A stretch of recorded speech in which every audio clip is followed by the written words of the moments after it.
Hello बच्चों, कैसे हो आप सभी। जैसा कि मैंने आपको बोला था कि आज हम चैप्टर नंबर 2 करेंगे, क्लास 10th का साइंस का हमारा। और हमारे चैप्टर का नाम क्या है? Acid base and salt. ठीक है, तो चैप्टर जो है हमारा बड़ा आसान है। थोड़ा ये पेज उड़ रहा है तो मैंने फ़ोन रख दिया यहाँ पर। तो चैप्टर हमारा ये बहुत आसान है। आपने एसिड और बेस के बारे में क्लास 9th में भी काफ़ी सुना होगा। ठीक है, तो आज मैं आपको ऐसी पांच प्रॉपर्टीज बताने वाला हूँ एसिड बेस एंड सॉल्ट की, जो आपको डायरेक्ट रिलेट करेगी आपकी रियल लाइफ से, और आप कनेक्ट कर पाओगे इस चैप्टर को अपनी रियल लाइफ से, ताकि आपको आगे समझने में बहुत आसानी होगी। ठीक है, तो acid base and salt actual में है क्या, बिल्कुल रियल लाइफ प्रैक्टिकल एग्जांपल के साथ आपको समझाऊंगा आज ये टॉपिक है क्या। और बहुत आसान है, और जितना अच्छे से अभी समझ लोगे चैप्टर के एंड तक उतना आसान रहेगा। ठीक है, तो आज हमारे इंट्रोडक्शन है, बहुत मजे से एक बार हम समझ के देखते हैं है क्या कंसेप्ट। तो सबसे पहली बात करते हैं एसिड की। तो हम चैप्टर कौन सा पढ़ रहे हैं? हम पढ़ रहे हैं एसिड बेस एंड सॉल्ट। ठीक है, तो अब हम बात करते हैं सबसे पहले एसिड की। तो एसिड वो कंपाउंड्स जो हैं जो कि H+ आयन रिलीज करने की कैपेबिलिटी रखते हैं, उनको हम क्या बोलते हैं? एसिड। जैसे मैं एक एग्जांपल लेता हूं, जैसे हमारे पास एक कंपाउंड है हाइड्रोजन क्लोराइड HCl। जब मैं इस HCl को ब्रेक डाउन करूंगा तो क्या बनेगा? H+ Cl negative. तो जो कंपाउंड H+ रिलीज करने की कैपेबिलिटी रखता है ना, वो कौन क्या कहलाएगा? वो कहलाएगा आपका एसिड। तो ये एक तरह की डेफिनेशन भी हो गई। The compound that can release H+ ions are the acids, है ना। अब कैसे पहचानोगे प्रैक्टिकली एक कंपाउंड को या फिर एक सामान को कि वो एसिड है या बेस है या सॉल्ट है? तो ये समझने का सबसे आसान तरीका क्या है, अभी बता देता हूं, झटाक से समझ में आ जाएगा। सोर टेस्ट होता है उसका। सोर का मतलब खट्टा टेस्ट होता है। ठीक है, खट्टा टेस्ट वाले सामान। अब घर में आज चेक करना कौन कौन से सामान आपको खट्टे लग रहे हैं। जो जो आपको खट्टे लग रहे हैं वो क्या है? एसिड है। ठीक है, जैसे कोई भी एग्जांपल ले लो, जैसे हम नींबू लेते हैं। ठीक है, तो वो जहां पे आपको खट्टापन महसूस होगा ना, दही खट्टी हो जाती है, बोलते हैं ना दही खट्टी हो गई, है ना, तो वो क्या हो गई? एसिडिक हो गई। ठीक है, तो ज्यादा एसिडिक हो गई, तो हम बोलते हैं उस सामान को कि क्या है? वो खट्टा हो गया। तो उस केस में हो गया रहा है, वो एसिडिक हो गया। ठीक है, तो आप घर में अपने आज चेक करके देखना, एक दिन में आपने कौन कौन सी खट्टी चीजें खाई। जो जो आपने खट्टी चीजें खाई है ना, वो आपकी क्या है? एसिडिक है। ठीक है, तो अभी से साइंस के टर्म्स में अगर और देखें डीपली, तो होगा क्या कि एसिड वो होगा जो कि ब्लू लिटमस को रेड में कन्वर्ट कर देगा, और बेस एक सब्सटेंस होता है जो कन्वर्ट करता है रेड लिटमस को ब्लू में। तो अब ये कई बार बच्चा कंफ्यूज हो जाता है कि एसिड में ब्लू टू रेड होगा या बेस में ब्लू टू रेड होगा। तो इसको याद करने के लिए एकदम रामबाण इलाज हमने निकाल दिया। देखो, एसिड जो है वो किससे शुरू हो रहा है? ए, और ए के बाद अल्फाबेट्स में क्या आता है? बी। तो एसिड वो सब्सटेंस है जो ब्लू को रेड में कन्वर्ट कर देंगे, है आसान। देखो, ए के बाद क्या आता है? बी। तो एसिड वो सब्सटेंस है जो बी को, यानी कि ब्लू को रेड में कन्वर्ट कर देता है। और इसी का अपोजिट बेस वो सब्सटेंस होगा जो रेड को ब्लू में कन्वर्ट कर देगा। मतलब जिंदगी भर, बुढ़ापे तक भी याद रहेगा कि अगर आपको अल्फाबेट अगर आप भूल गए तो ही आप भूल पाओगे ये बात। अगर आपको अल्फाबेट्स याद हैं तो आप जिंदगी भर याद रख पाओगे, एसिड जो है वो ब्लू लिटमस को रेड में कन्वर्ट कर देता है। क्या? अल्फाबेटिकली ए के बाद क्या आता है? बी आता है। तो एसिड वो सब्सटेंस है जो कि ब्लू लिटमस को, यानी कि बी को रेड में कन्वर्ट कर देते हैं। है आसान, जिंदगी भर याद रहेगा, बहुत आसान ट्रिक है। ऐसे ही याद करो, छोटी छोटी चीजें निकालो, ट्रिक्स निकालो, खाली बैठे हो ट्रिक निकाल लो कोई ना कोई। ठीक है, उससे इजीनेस आ जाती है पढ़ने में। अब चौथा पॉइंट क्या कह रहा है कि acid dissolve in water to conduct electricity. ध्यान रखना, चाहे वो एसिड हो चाहे बेस हो, ये कंडक्ट बहुत जल्दी करते हैं इलेक्ट्रिसिटी। ठीक है, अब तुमने कहीं देखा होगा कि एक लकड़ी गीली पड़ी थी, या फिर फर्श गीला था, या फिर और भी कहीं आपने गीला सामान जो है और उसके आसपास से आपने करंट आते हुए देखा और आपको झटका लग गया। अब ये झटका लगा है ना, ये आपको क्या बता रहा है कि ये नॉर्मल पानी नहीं है, या तो ये एसिडिक है या बेसिक है। ठीक है, तो चाहे वो एसिड है चाहे बेस है, वो दोनों के दोनों क्या कंडक्ट कर रहे हैं? इलेक्ट्रिसिटी कंडक्ट कर रहे हैं। एसिड की एक और खास बात है कि एसिड को जब भी आप किसी मेटल के ऊपर रिएक्ट कराओगे, एसिड को किसी भी मेटल से रिएक्ट कराओगे, हाइड्रोजन गैस निकलेगी। हाइड्रोजन गैस निकलेगी। जैसे ही आप एसिड को किसी मेटल के साथ रिएक्ट कराओगे, क्या निकलेगा? हाइड्रोजन गैस निकलेगा। तो जैसे मैंने एक एसिड ले लिया, सॉरी उल्टा लिख दिया मैंने, हमने एक एसिड ले लिया और इसको कॉपर मेटल के साथ रिएक्ट करा दिया। तो एसिड को हमने कॉपर मेटल के साथ रिएक्ट करा दिया। अब कॉपर मेटल के साथ रिएक्ट कराऊंगा तो बनेगा क्या? देखो, पहले तो एसिड ब्रेक डाउन होगा, जैसे मैंने ऊपर ब्रेक डाउन करके बताया। क्या बना? H+ plus Cl negative. अब ये जो Cl है ये इसके साथ जाके जुड़ जाएगा, तो बना क्या CuCl2 और रिलीज क्या हो गया हाइड्रोजन गैस। ठीक है, तो इस तरीके से एसिड जो है वो मेटल्स के साथ रिएक्ट करके हाइड्रोजन गैस बना देता है। तो हमने एक बार जल्दी से देख लेते हैं हमने क्या क्या पढ़ा कि एसिड वो कंपाउंड्स होते हैं जो कि H+ आयन रिलीज करते हैं।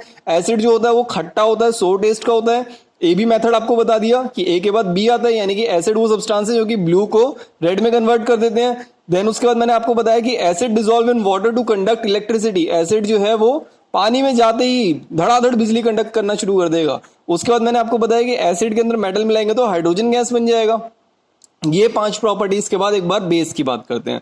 बेस वो कंपाउंड्स होते हैं जो कि OH नेगेटिव रिलीज करते हैं। अब इसके लिए भी एग्जांपल लेते हैं, जैसे मैंने NaOH की बात करूंगा अगर, ठीक है, अगर NaOH को ब्रेक डाउन करूंगा तो बनेगा Na प्लस OH नेगेटिव। ठीक है, तो वो कंपाउंड्स जिनके पास शक्ति है, पावर है कि वो OH नेगेटिव रिलीज कर सके, है ना। जैसे बच्चा कहता है कि मेरे पास शक्ति है कि मैं फ्री टाइम में टाइम पास कर सकता हूं, है ना। मोस्टली यही करता है बच्चा, फ्री टाइम में टाइम पास करना शुरू कर देगा, तो ये उसकी शक्ति है। ऐसी सोडियम हाइड्रोक्साइड की क्या कैपेबिलिटी है कि वो sodium plus OH negative hydroxide ions के अंदर कन्वर्ट हो जाएगा, है ना, रादर दिमाग लगाए बिना। जैसे बच्चा दिमाग लगाता नहीं है कि उस टाइम को यूटिलाइज कर ले और कुछ पढ़ ले या फिर कुछ और नई एक्टिविटी कर ले, ऐसे ये भी बिना दिमाग लगाए अपने आप को ब्रेक डाउन कर सकता है। तो जो इजीली काम कर ले वो, यानी कि इजीली जो OH नेगेटिव आयन दे दे, वो क्या है, हमारे बेस है। ठीक है, अब बेस को कैसे पहचानोगे? इसका तो खट्टा टेस्ट था, इसका बिटर टेस्ट है। बिटर का मतलब कड़वा, जैसे कड़वा तरबूज। अब ये मेरे को कोई एग्जाम्पल के साथ आप में से बताएगा, कमेंट में बेशक डाल दो, नहीं तो व्हाट्सएप ग्रुप में डालो कि खट्टा और कड़वा में क्या डिफरेंस है। मैं आपसे यही पूछ रहा हूँ, यही अच्छा क्वेश्चन है, खट्टे और कड़वे में क्या डिफरेंस है। घर में सबसे पूछो और उनसे डिफरेंस पता करके बताओ, और जहां आपने उनसे पता कर लिया वहीं आप समझ जाओगे कि ये एसिड है और ये बेस है। तो आज घर पे जाके एक बार घर में कंफर्म करना सबसे कि मेरे को ये बताओ कि खट्टे और कड़वे में क्या डिफरेंस है, और उसी के साथ साथ उनके एग्जाम्पल भी पता करना कि कौन से सब्सटेंस तुम्हें खट्टे लग रहे हैं, कौन से कड़वे लग रहे हैं। ठीक है, आज का होमवर्क है ये। अब बेस जो है वो रेड लिटमस को ब्लू में कन्वर्ट कर देता है। हमने वहां ब्लू वाला टू रेड पढ़ा, तो बेस क्या कर रहा है, वो रेड को ब्लू में कन्वर्ट कर रहा है। दे आर स्लिपरी एंड सोपी। अब बेस को कैसे पहचानोगे? फिसल जाएगा तुरंत ही, साबुन जैसा। कैसे हो रहा है? फिसल रहा है तुरंत ही। कैसे? साबुन जैसा फिसल गया तुरंत। तो एसिड बेस क्या है, ये स्लिपरी होते हैं और सोपी होते हैं, साबुन जैसे नजर आते हैं।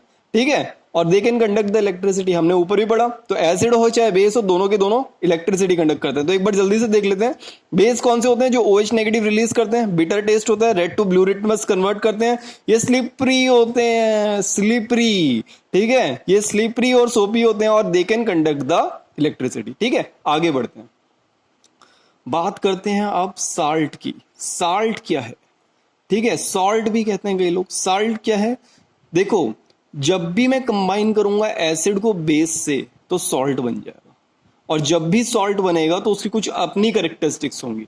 अब ना वो एसिड की तरह नजर आएगा ना बेस की तरह नजर आएगा, कि अब वो ना तो H+ रिलीज कर पाएगा ना ही वो OH नेगेटिव रिलीज कर पाएगा। तो अब देखते हैं जरा ये है क्या।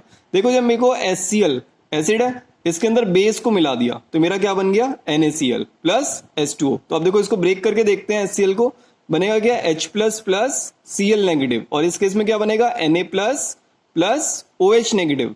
तो जब Na को Cl से मिलाऊंगा तो NaCl बन जाएगा, और जब OH के अंदर H+ डालेंगे तो H2O बन जाएगा, है ना। तो इस तरीके से मेरा NaCl बन गया, और NaCl को हम बोलते हैं सोडियम क्लोराइड, और कई बार इसको हम क्या बोलते हैं, टेबल सॉल्ट। अभी से लिख लेना कॉपी में, इसको हम क्या कहते हैं, टेबल सॉल्ट कहते हैं। ठीक है, बहुत इंपॉर्टेंट, बहुत कॉमन कंपाउंड है और इसका नाम तुम्हें पता होना चाहिए। ठीक है, तो HCl को हम क्या, NaCl को क्या कहते हैं, टेबल सॉल्ट भी कहते हैं। तो अब सॉल्ट के अंदर क्या बात है खास, कि ना तो अब ये एसिड रिलीज कर सकता है, H+ रिलीज कर सकता है, और ना ही ये OH नेगेटिव रिलीज कर सकता है। ठीक है, आगे बढ़ते हैं। ये ब्रिटल होते हैं, हार्ड होते हैं, क्रिस्टल सॉलिड्स होते हैं, है ना। यानी कि अगर आप देखोगे तो वो सब्सटेंस जो कि थोड़े कठोर हों, है ना, उन्हें तोड़ोगे तो क्रिस्टल्स टुकड़ों में कन्वर्ट हो जाएंगे, जैसे नमक के बूरे हो गए, चीनी के दाने हो गए ना, क्रिस्टल्स की फॉर्म में कन्वर्ट हो जाते हैं ये। ठीक है, तो वो सब्सटेंस जो हार्ड हो और जब उन्हें तोड़ो तो क्रिस्टल की फॉर्म में कन्वर्ट हो जाए, वो क्या कहलाएंगे अपने, सॉल्ट ही होंगे वो। तो सॉल्ट्स का एक और कैरेक्टरिस्टिक्स है कि वो व्हाइट कलर के होते हैं और ऑर्डरलेस होते हैं, कोई पता नहीं लगेगा, ना स्मेल आएगी, ना खुशबू सुनाई देगी, ना ही बदबू लगेगा उसमें से कुछ, बिल्कुल नॉर्मल, रख दो कहीं पे भी बिल्कुल नॉर्मल सा रहेगा। ठीक है, एक कैरेक्टरिस्टिक्स और है सॉल्ट की कि salt it has a salty taste. अब ये तो बात जेन्युइन सी है कि भाई सॉल्ट है तो सॉल्टी टेस्ट होगा, तो ये कोई अलग कैरेक्टरिस्टिक्स तो है नहीं, कॉमन सी बात है कि सॉल्ट का सॉल्टी टेस्ट ही होगा। अब कई बार बच्चा सॉल्ट को नमक समझ लेता है, सॉल्ट सिर्फ नमक को नहीं कहते साइंस में, सॉल्ट कुछ भी हो सकता है। अब देखो जैसे यहाँ पे NaCl एक सॉल्ट ही है, ये भी है ना, और सॉल्ट एक हमारा टाटा सा नमक भी है जो हम घर में यूज करते हैं, तो वो दोनों अलग अलग है। ठीक है, एक प्रॉपर्टी और है सॉल्ट की कि it form by the combining of cation and A9. देखो ये मेरा Na+ और Cl-, कैटायन एनाइन को मिला के मैंने क्या बनाया, NaCl। तो हम जब भी सॉल्ट की बात करेंगे तो वो कॉम्बिनेशन ऑफ कैटायन और एनाइन से बनेगा। ठीक है, तो इस तरीके से हमारा एसिड, बेस और सॉल्ट की ये मोस्ट इंपॉर्टेंट 5 कैरेक्टरिस्टिक्स हैं, यही इंट्रोडक्शन है इसका। इसी के बेसिस पे तुम पूरा चैप्टर बेटा कर पाओगे, तो इसे एक बार ध्यान से इसे एक कॉपी में लिख लो। और आज का होमवर्क क्या है कि आपको अपने घर में चेक करना है कि कौन से सब्सटेंस आपको खट्टे लग रहे हैं और कौन से आपको कड़वे लग रहे हैं। ठीक है, तो आपको खट्टे और कड़वे के कोई 10 ऑब्जेक्ट्स लिख के व्हाट्सएप ग्रुप में शेयर करना है। ठीक है, ताकि हमें पता लगे कि आप पढ़ रहे हैं कि नहीं पढ़ रहे हैं, और हमें कंफर्म हो जाए कि आपको कंसेप्ट समझ में आ गया है कि नहीं आया। ठीक है, इसके बाद आपको आज एक काम और करना है कि NCERT बुक में से 10 एसिड्स, 10 बेस और 10 सॉल्ट, ये तीनों फाइंड आउट करके लिखने हैं। ठीक है, चैप्टर नंबर 2 के अंदर ही हैं सारे। ठीक है, आपको बस कंपाउंड का को देखना, जैसे ये हमारा सॉल्ट हो गया, जैसे इसकी बात करूं ये मेरा बेस हो गया, जैसे मैं HCl की बात करूं ये मेरा एसिड हो गया। तो ऐसे ही आपको अपनी बुक के अंदर चेक करना है कि कौन कौन से एसिड हैं, कौन कौन से बेस हैं, कौन कौन से सॉल्ट हैं। ठीक है, इसी के साथ आपका ये बेसिक जो है वो एसिड बेस सॉल्ट का ये कवर हो गया बेटा। और इसी के साथ आप आराम से इसे घर पे बैठ के एक बार देखो, पढ़ो। और आज के लिए tata bye bye, okay, take care, bye.